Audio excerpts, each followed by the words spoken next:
Transfuser 2 is a plugin distributed by AIR Music Technology and available both from AIR and Plugin Boutique, where it's described as a virtual instrument.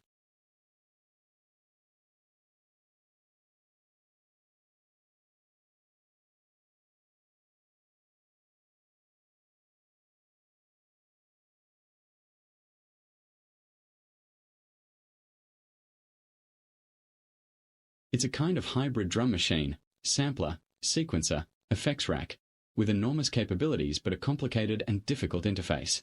It was released in March 2015, and with a bit of care and attention to its usability, it could have become a strong contender for a standalone digital audio workstation app, but that didn't happen, and now it's generally available at a steep discount. Registration with AIR is required to use it, but there is also a free version that you can trial.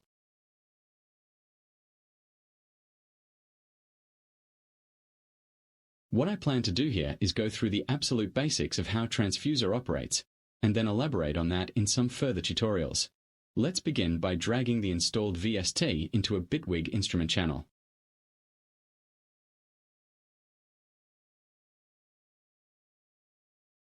You can see there's also a Transfuser FX plugin, which I'll discuss in a later video. Note, by the way, that the controls available for modulating Transfuser within Bitwig are quite limited.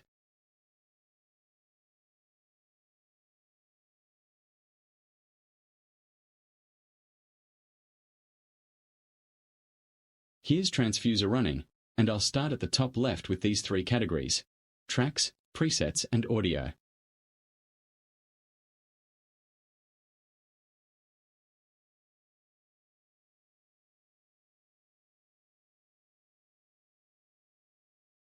Tracks brings up a list of folders containing what are in effect audio samples, although many of them contain other information as well.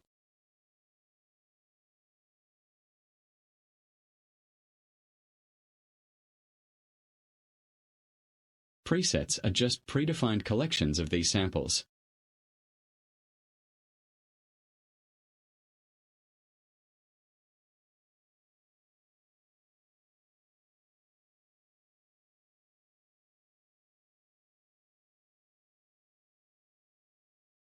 Both tracks and presets come with a recommended tempo for their use, but this has very little relevance.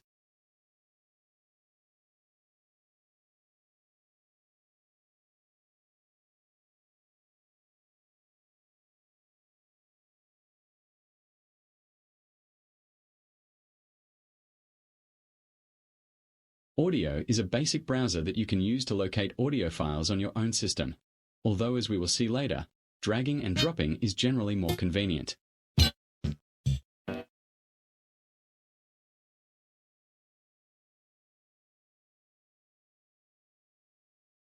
Any tracks or presets that you create or modify within Transfuser can be saved, and these will appear under the User tab when this is selected.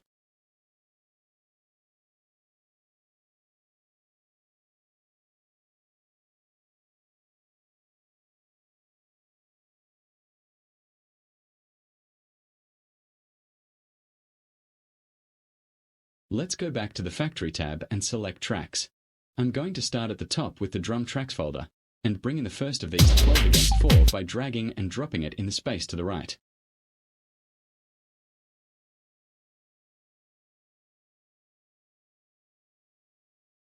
If you already have tracks here, you can remove them by clicking the Close button in the top right corner.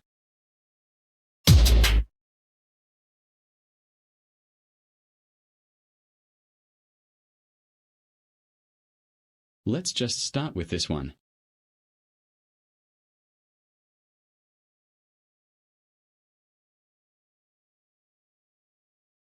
You can see the track is divided vertically into 5 sections.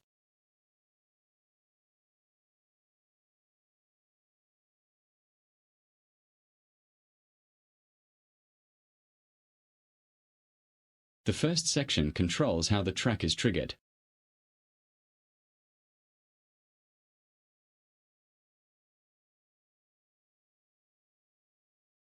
Currently, by default, it will be set off by any MIDI note from C-2 to G8, played on channel 1, and this will play the entire sample.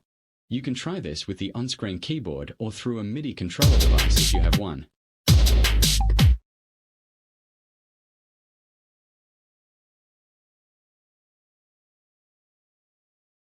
I can also adjust this so that the track is only triggered by a certain key, or a certain set of keys, say C1, or by a certain channel. More on channels later. Now only the C1 key activates that track.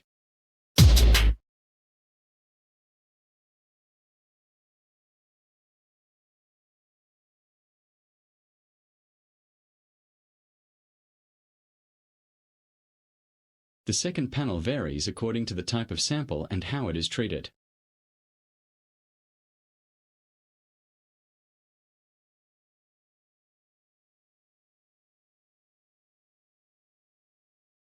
This particular sample is a drum sequencer clip, so the panel contains a sample selector which allows you to load other alternate drum clips.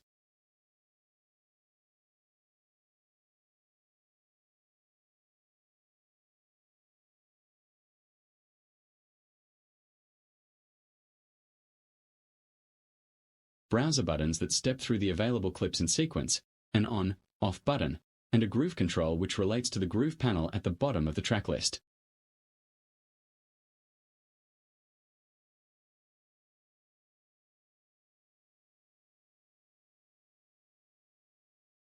You can see there are a variety of these, and you can also set the amount and edit your own.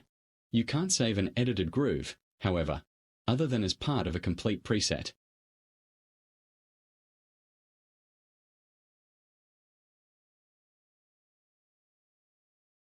There's also a play, latch and stop button here for this particular track.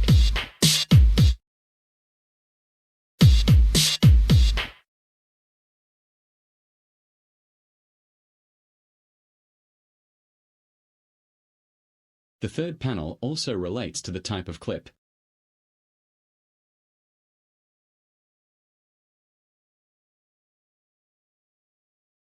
Clicking on this one brings up a drum kit panel at the bottom.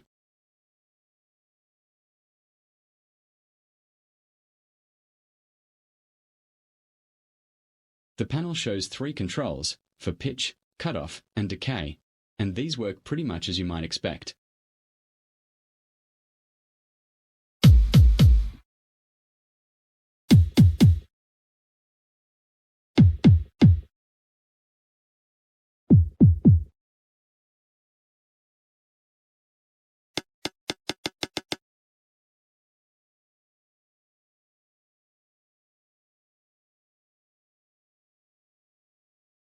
Unlike Bitwig controls, however, you can't restore them to the default position by double-clicking.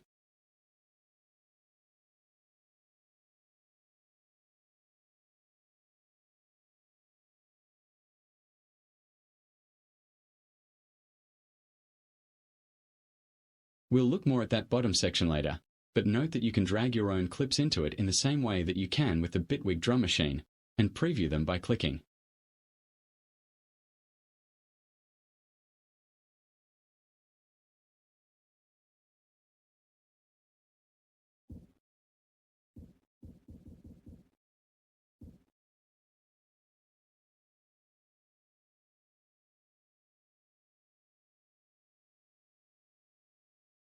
A browser at the base of the drum kit allows you to step through related clips.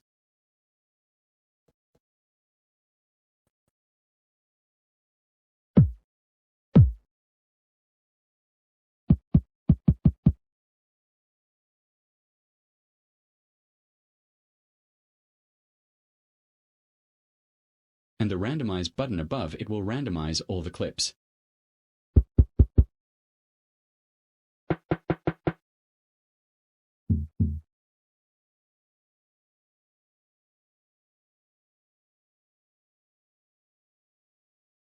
You'll see that there are note names on each drum pad, as there are in the Bitwig drum machine, and we'll look at how to activate those in a moment.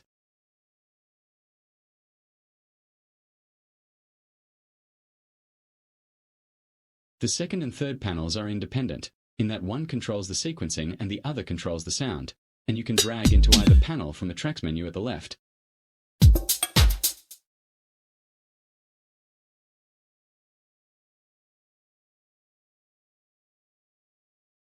Allowing you to combine different sequences with different sounds.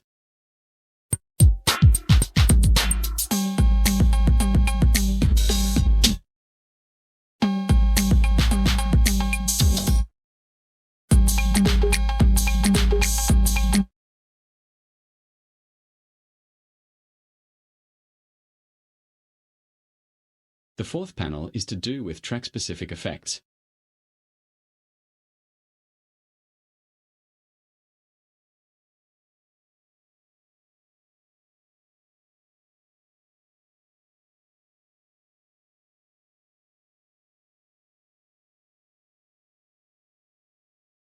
You can have up to 4 of these, running in series or in parallel, and each has its own settings panel.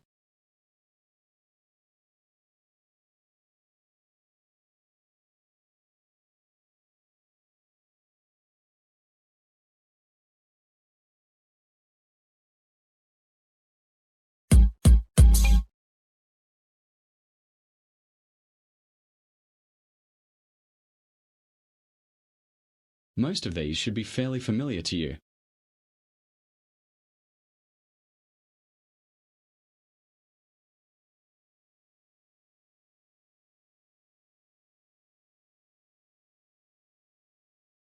But the beat cutter option may be new, as may the spring reverb and the multiple delays.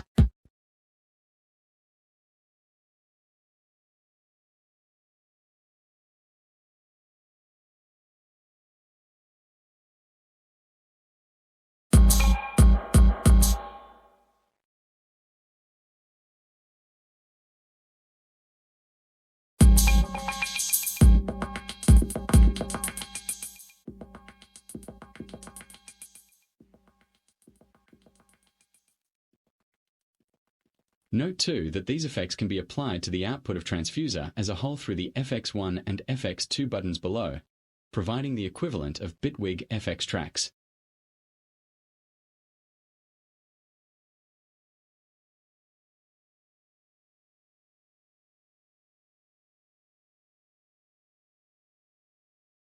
And the fifth panel controls soloing or muting that channel, adjusting the levels of any overall effects applied through FX1 and FX2, and setting an output bus. Much more on that later.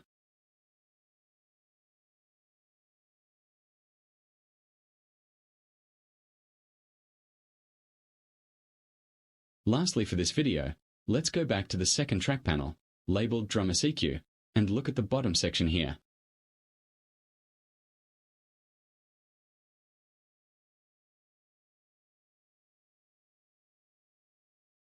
The note range menu determines exactly what happens when the track is triggered.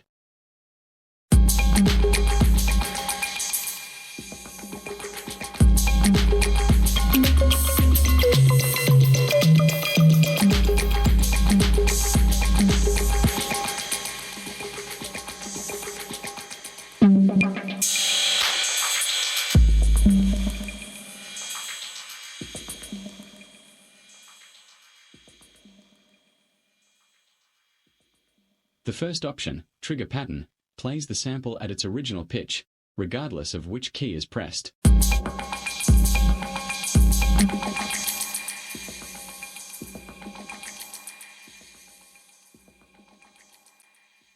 The second option, Transpose Pattern, adjusts the pitch of the pattern depending on the MIDI note that activates it.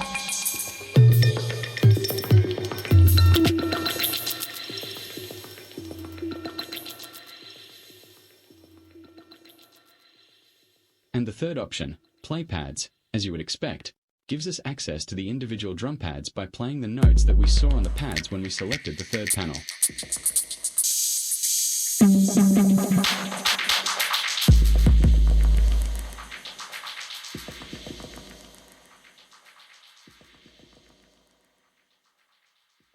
But of course, we have to allow the track to recognize those keys by including them in the key range from the first panel.